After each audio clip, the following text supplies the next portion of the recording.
So, welcome all. So, we will be continuing our lecture. Last time we have seen calculations regarding the different properties of energy absorbing material, their energy absorption capacity. We have seen some examples and we commented on the design of the energy absorbing materials, their energy absorption capacity, the energy absorption requirement per unit mass, per unit volume, specific energy and the energy density, and we have seen the designs. Okay. So, today we will continue the lectures onwards. Okay. So, today we will be looking into the selection of energy absorbing materials. Okay. So, we are looking into the general principles for the design of energy absorbing structures, and we will be now looking into the selection criteria. Okay. So, selection criteria. So, what we are looking at? We are looking into the irreversible energy conversion. Okay. What we are asking is that the system, okay, in the last time also we have seen there are different criteria, okay, like a multiple use system where the energy is recovered, single stroke systems where the energy is being dissipated. Okay. So, one requirement is the irreversible energy conversion. It means that the system goes into the plastic deformation. If you look into the force deformation criteria, okay, it has a larger plateau. Okay. It has a larger plateau, and this larger plateau signifies the energy absorption capacity. So, here the mechanism is through plastic deformation. Okay. The system goes into the plastic regime and a permanent deformation occurs. Okay. So, the structure or the material should be able to convert most of the input kinetic energy into inelastic energy by plastic deformation or other dissipation process, okay, rather than storing it elastically. Okay. It is stored elastically. What happens is that it forms a reverse mechanism, and if the reverse mechanism is formed, then the system is not considered to be as an efficient energy absorbing system. Okay. We have seen in that in energy absorbing systems, okay, the total energy of the system has two parts. One is the energy dissipated and one is the energy stored. Okay. And we are always looking for an alpha, that is the measure of energy dissipated by the total energy of greater than 0.5. Okay. If this number is 0.5, if alpha is greater than 0.5, it means that more than half of the energy is being dissipated. Okay. So, here we can comment that this can be considered as a breakaway point where at least half of the energy is being dissipated. Okay. And this is the criteria which we can choose for designing of an efficient energy absorbing material. Okay. So, next criteria is the restricted reactive force. Okay. So, the peak reaction force of an energy absorber should be kept below the threshold, okay, and ideally the reaction force should remain constant during large deformation process of the energy absorbing structure. What does it mean? It means that my total reaction force, okay, R naught and R max should be as close as possible. Okay. So, this thing also we have defined in terms of efficiency. Okay. So, efficiency is nothing but R max divided by R naught minus 1. Okay. So, here it ensures that R max does not fluctuates a lot and it is close to the average value. Okay. The next criteria comes out to be the long stroke. Okay. So, for an energy absorbing structure, the reactive force has to be restricted and it has to be almost constant. Okay. So, it means that the R max value should be as close to R naught as possible. Okay. But the work done by a force is equal to its magnitude times the displacement experienced along the acting line of the forces. Okay. Okay. So, if the structure is to absorb a large amount of input energy, the displacement, that is the stroke, should be significantly long. Okay. What it is saying is that we are trying to keep R max as close to as possible as R naught. Okay. So, what it will do is that it will lower the total energy absorption capacity of the system. Okay. So, to compensate for this, the stroke, okay, that is the displacement of the energy absorption system, should be high. So, if it is high, what it means that the total absorption capacity of the system becomes large. Okay. So, if the stroke is large, it means if the system is displacing a lot, okay, if this is the displacement of the system, from the point of application of the impact force, that is defined as the stroke. If this value becomes large, then the work done by the total system becomes also large, and it gives rise to an efficient energy absorbing system. Okay. Next criteria is the deformation mode. Okay. So, in order to cope up with very uncertain working load, okay, we are looking into the loading, okay, which are very uncertain and which has a very dynamic and complicated mechanism, okay, especially in case of an impact event.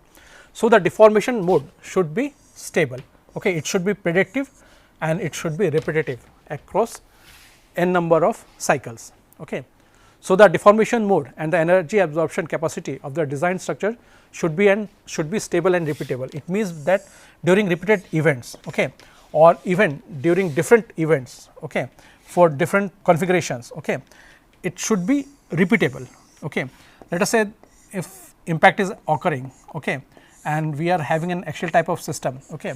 So, it is expected that each time this event occurs, okay, event A, event B, event C with the same impactor, okay, same crushing mode is observed, okay, or if the impact is occurring like this, okay, similar type of bending mode is observed. Okay. It should not happen that one time a ductile bending mode is being seen and in the other case with the same configuration of fractured shear mode is being observed. Okay. So, the mode should be stable and repeatable. So, the stable modes are normally considered as crushing mode or the bending modes. Okay. Then comes the efficiency of the energy absorbing materials. Okay. It should be lightweight and it should have a high capacity. Lightweight, it is the EM criteria, okay, and EV criteria, and it should be high capacity. Okay. So, the energy absorption component should be light in itself. Okay. It means that it should have a value of higher EM as compared to another, and it should also possess high specific energy capacity. Okay. So, the total energy absorbed per unit volume should also be more. Okay. So, it should have both the criterias. Okay. Energy absorbed per unit mass and energy absorbed per unit volume should also be more. Okay. So, this is of paramount importance for vehicle carrying energy absorbers. Okay. Let us say for in case of an aircraft design, for an automotive design, okay, this requirements of EM and EV should be higher. Okay. After that comes the installation and the costing effects. Okay. So, it should have low cost and it should be easily installed. Okay. For any system to be commercially viable, it should have low costing and low installation and low maintenance. Low cost, low installation and low maintenance also. Okay. So, the manufacture process, the installation process and the maintenance of energy absorbing devices should be easy and cost effective. Okay. Then only it has a commercial viability, then only we can implement these systems in our day to day functions. Okay. So, these requirements of irreversible energy, restricted reactive force, long stroke, stable deformation model, lightweight and high capacity, low cost, installation, easy installation and maintenance are some of the benchmarks. Okay. These are the 6 benchmarks that can be used for designing of an energy absorbing system. Okay. Moving ahead. So, now we look into the energy absorption mechanisms in impact loaded structures. Okay.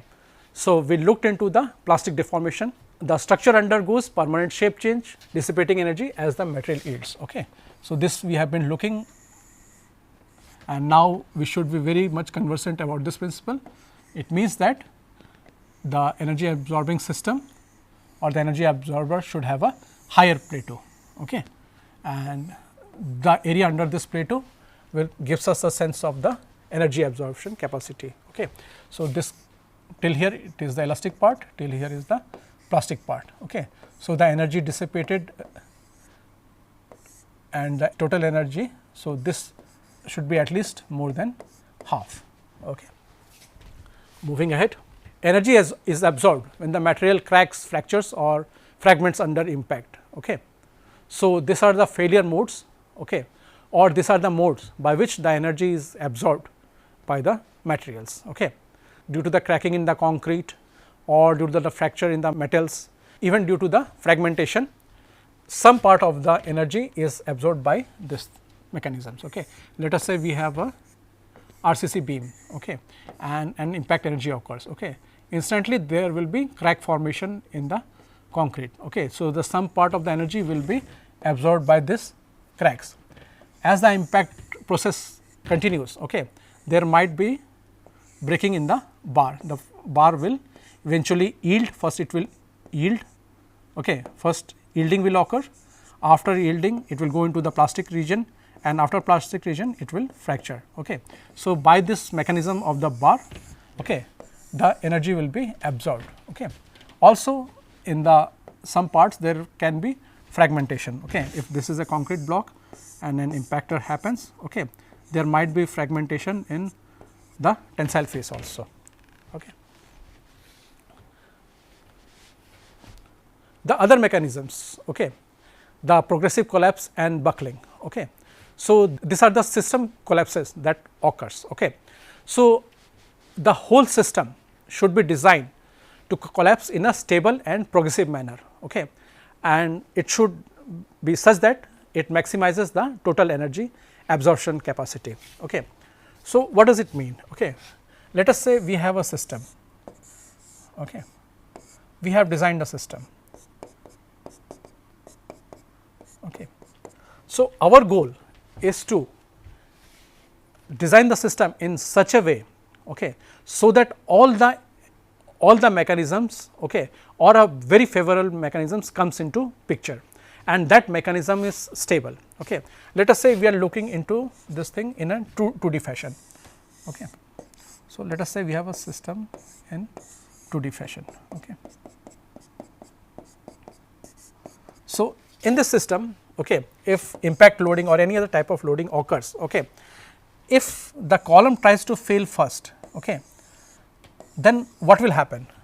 The energy stored in the beams or the resistance offered by the beams will not be engaged first. Okay.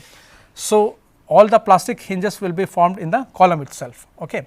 So, we try to avoid this type of scenario where the plastic hinges is entirely formed in the columns, or in the starting it forms in the columns. Okay. So, we have what is known as the weak beam strong column theory. Okay. So, once the whole entire beam is being engaged, then only we will allow some sort of crushing or buckling mechanism in the column to follow. Okay. So, the entire mechanism will be designed so that the maximum amount of energy is being absorbed by the system. Okay. So, this is the signature of progressive collapse or the LRFD collapse mechanisms, or any other different type of mechanism that we can employ depending upon the system signature. Okay. After that comes the type of deformation. Okay. There are flexural deformation and there are shear deformations. Okay. So, energy is being absorbed through bending of the system as well. So, that is called the flexural deformation, and in some cases it is also being absorbed by the failure in the interlaminar shear. Normally it occurs in the composite structures also. Okay. So, plastic deformation was considered at the material level, or even if it is considered at the member level also. These are the different types of failures that occurs. Okay. This is on a structural level where we are trying to give it a proper collapse mechanism, and then the energy absorption through which mode, okay, through bending, through shear mode, or through axial deformation. Okay. Okay. So, in metallic structures or in some of the homogeneous structures, bending or the axial mode predominates. Okay. In case of composites, okay, delamination and fiber pull out will happen. Okay. So, in the case of fiber composites, energy is absorbed as layer separates. Okay. So, this is called as the delamination, and the fibers are pulled out. Okay. So, composites have a different mechanism than normally metallic or other homogeneous structures. Okay. So, different type of energy absorbers will have different types of mechanism. Okay.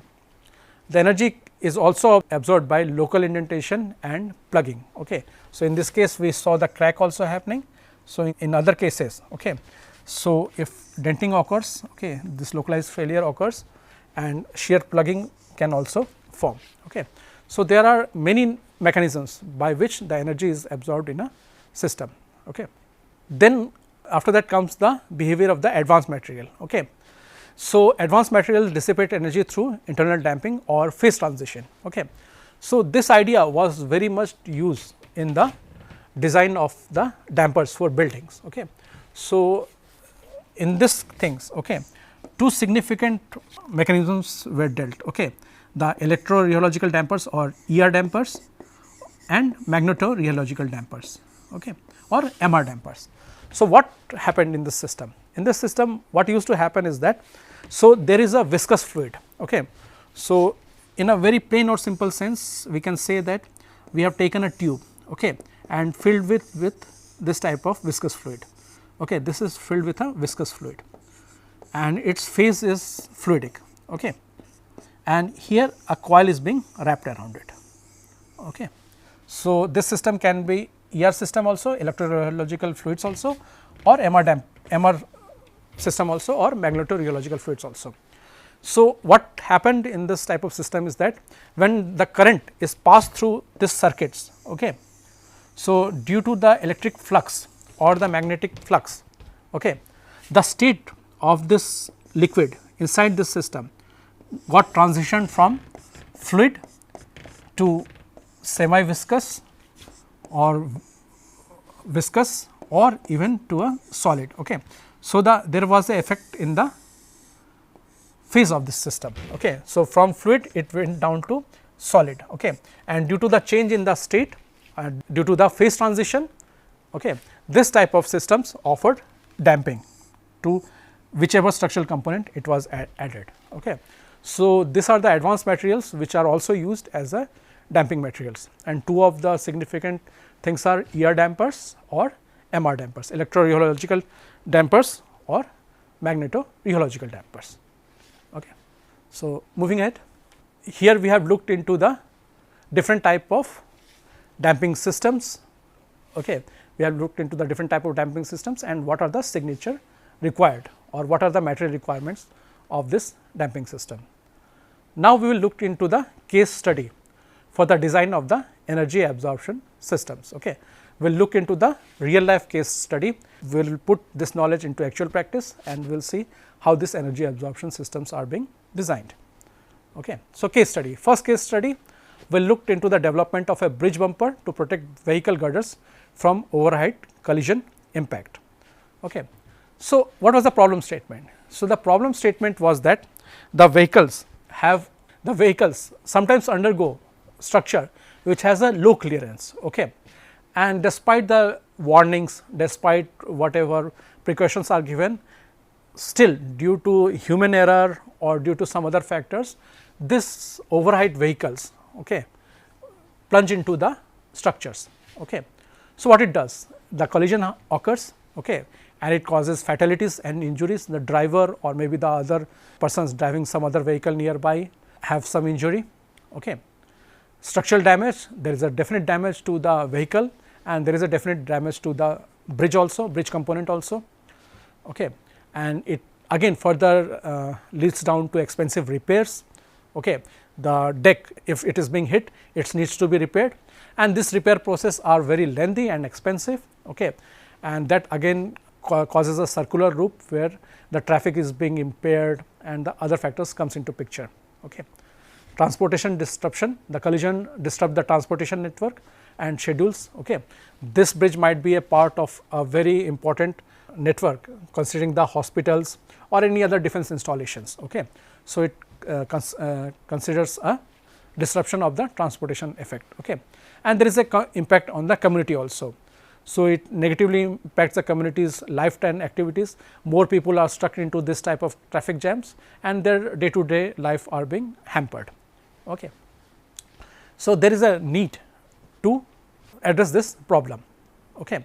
So, overhead collisions are a growing problem and due to the increasing number of bridges and traffic, both safety and infrastructure are at the risk. Okay.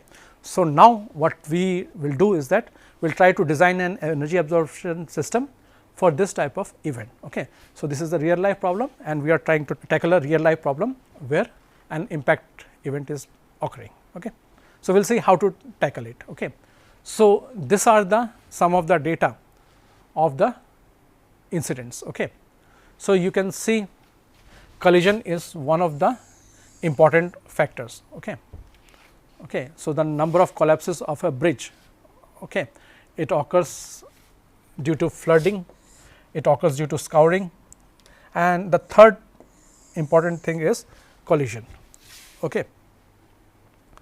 So, these are some of the statistics, okay, which proves that the bridge collision is an important event, and this needs to be dealt with severely. Okay. So, now we are clear about the problem.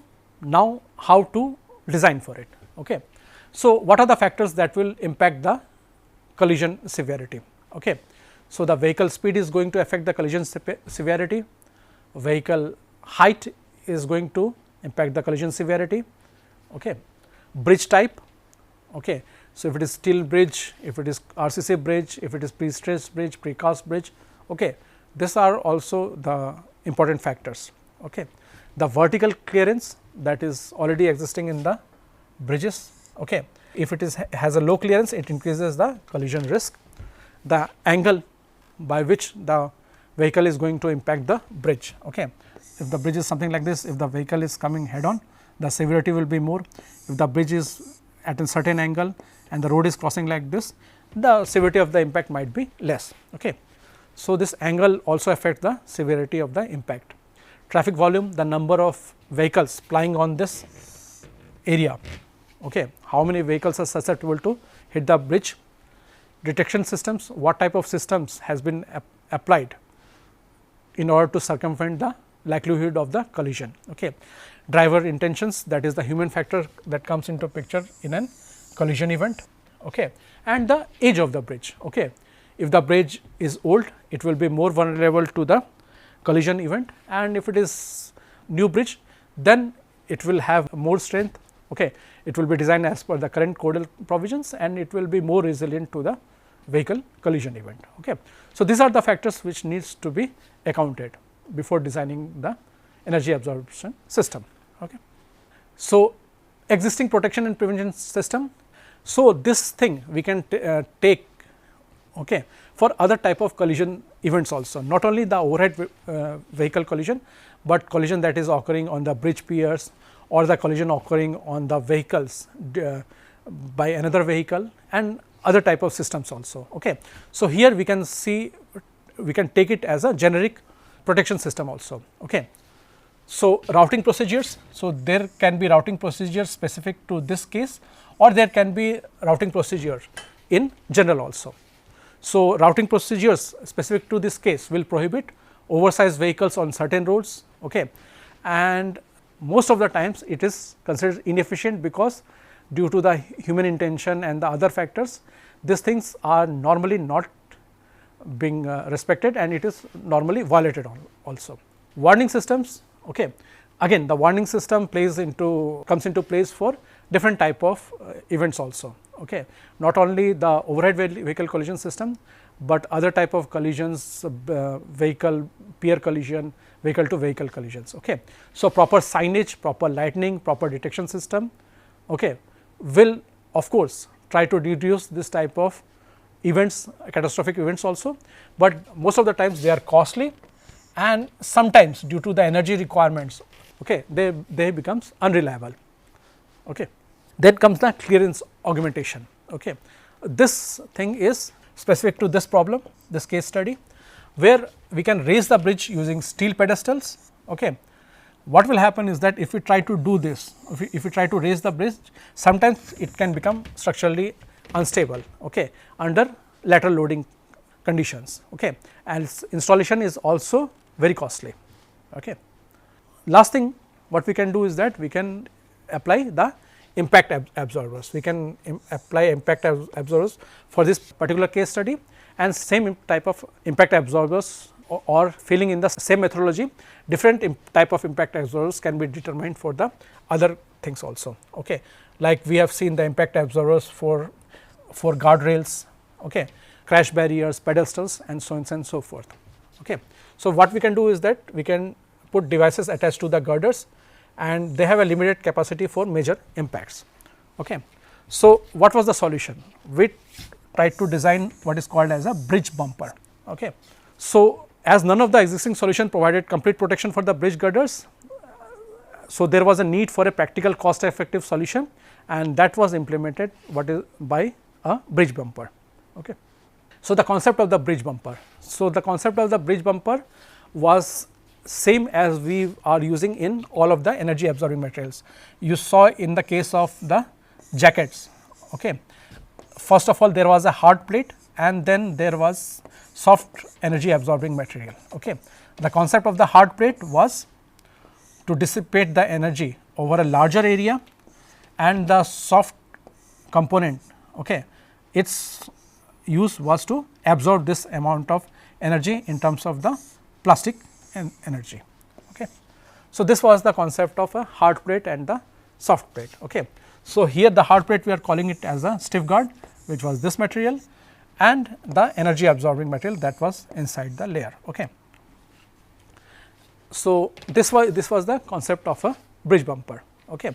A stiff guard what it is doing is that it is distributing the energy over a border surface of the area, thereby decreasing the total amount of energy requirement over a particular area, and then the energy absorbing material, it absorbs and dissipates the impact energy effectively. Okay.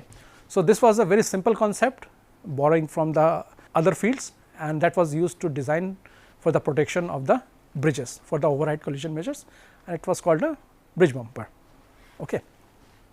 So, some experiments were done in order to find out the energy absorbing capacities of this bridge bumper. Okay. So, cases were dealt where bare beam was used, RC beam with only the hard material and RC beam with the full mechanisms was used. Okay. So, this were done, okay, small experiments were done in order to see what happens to the total energy absorption. Okay. So, this is the configuration of the reinforced concrete beam that represented the bridge and the energy absorbing materials. Okay. So, these are some of the typical properties of the energy absorbing materials. Okay. So, we looked into the materials having high energy hysteresis. Okay. If you remember, this was the hysteresis loop, okay, and the total area under this hysteresis loop gives a measure of the energy absorption. Okay. So, we choose the energy absorbing material having a high hysteresis performance. Okay. So, high density flexible polyurethane foams were chosen, okay, as the energy absorbing materials. Okay. And the foams were chosen for their ability to absorb efficiently the energy used under impact. Okay. So, here the stress strain behavior, okay, of the energy absorbing materials are being shown. Okay. Remember, we are always talking about the energy absorbing material having high plateaus. Okay. So, this is how we practically choose the material. Okay. So, we choose this material because it has the highest energy absorbing criteria. So, high hysteresis, large area under the curve increases energy absorption. Okay. So, it means that this should be chosen. Okay. Then experiments were performed in order to calculate the energy absorption capacities under different types of impact, and as we are already told, the energy absorption mechanisms should be consistent and repeatable, and this criteria was also chosen. So, the selection of the material, the repeatability, consistency, the energy dissipation capacity, all were considered while designing this system. So, the standardized impact energy helps to compare the responses across different bridge bumper configurations. Okay. So, different bumper configurations were tested under the specific impact energy consideration. Okay. It means that the demand was constant and the energy absorption capacity was compared. Okay. So, this is the experimental setup same as earlier. Okay. So, this model was done experimentally also, and it was done using the simulation also. Okay. And these are some of the material properties. Okay. And this shows the signature of the energy absorbing materials. Okay. Okay. So, here now we are comparing the energy absorption. Okay. Remember earlier we talked about the energy absorption capacities. Okay. So, here we are practically comparing this type of energy absorption capacities. We are looking into the energy absorption capacities of the bumper, we are looking into the contact forces, okay, maximum and minimum accelerations. Okay. So, we are by these examples, okay, it is being shown that whatever we have learned, okay, we can use practically to design an efficient energy absorbing materials. Okay. And as you can see, okay, the energy absorption capacity of configuration C is more, which was evident because of its high hysteresis, high area under the plateau. Okay. So, bridge bumpers are significantly more effective than stiff guard or bare beam. Stiff guard is spreading the force over a large area, okay, that is roughly the use of the hard plates, and then the energy absorbing material. Okay. The soft part is absorbing energy via deformation, okay, and the material having the highest plateau is being chosen, okay, which was material C. Okay. So, this two-part approach, okay, which is being used in other areas also, as we have seen in the case of design of a bulletproof armor also. So, this is the core essence by which an energy absorbing system is being designed, okay, and it achieves the overall protection criteria. Okay. After this thing, since what we did, we choose material A, material B, material C and material D, okay, which were available to us. Okay.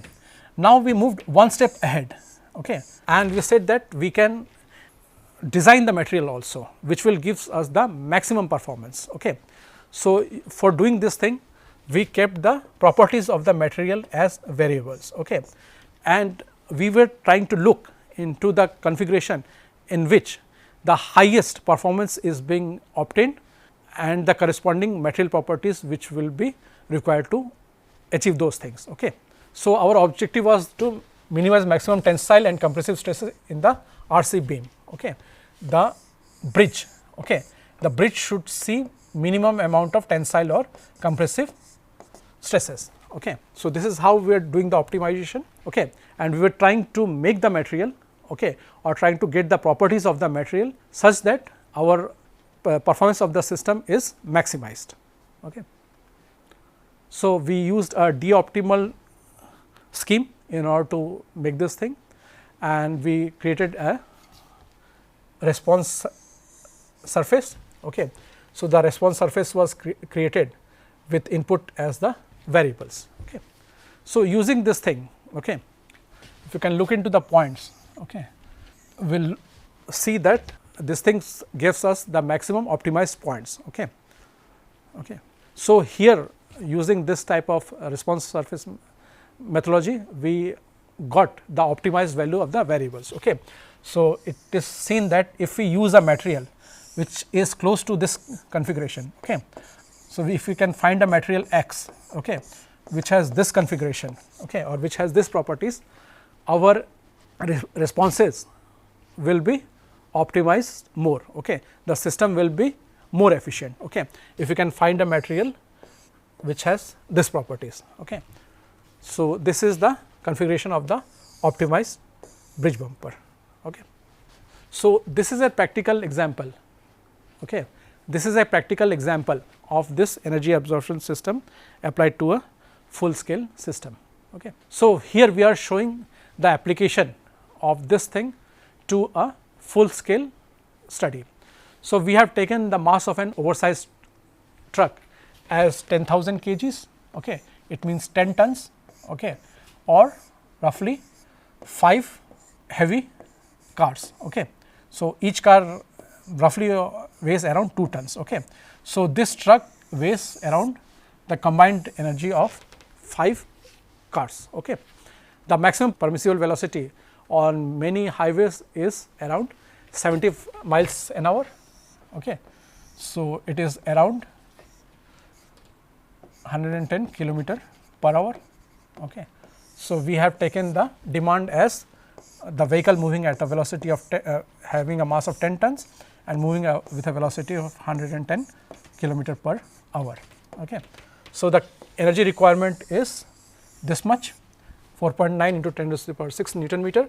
So, this is the total energy which ideally must be absorbed by the bumper to dissipate or to stop the truck safely. Okay. So, these are the configuration of the bumper, of the stiff guard and the vehicle. So, we are defining something called as the energy absorption engagement factor. Okay. So, what we are saying that even if the area of my bumper is across the entire span of the bridge, okay, the total engaged area will be a fraction of it. Okay. So, we are saying that only 25% of the area of the bumper will be engaged during this impact event. Okay. So, we calculate the average stresses in the energy absorption materials, we calculated the deceleration velocities, we calculate the maximum stresses in the energy absorption material, and we find out that the commercial energy absorption materials with high density and moduli meet these requirements. Okay. So, the commercially available energy absorption materials can be used. Okay. And we have also seen that we obtained the optimized value, and this optimized value will also satisfy this particular requirements. Okay. So, in this way we have shown that whatever we have learnt from the basics, that can be used for an very practical applications. Okay. And the potential material for the field use, we can say it can be natural rubber, urethane rubber, which are having high density, okay, or this type of foams can be used. Okay. So, in this example we have taken the basic principles of choosing the energy absorption materials, and we have taken the design criteria and we have put into a practical applications where we choose a real life problem and we put the real life problem into use, and we designed the energy absorption systems, and we showed that this type of design can effectively meet the requirement in the basic field also. Okay. So, following these steps of the design requirements, this can be also implemented in the other field also. So, this shows a comprehensive example where the learning in this course can be implemented to a real life problem. So, I will stop here now. Thank you.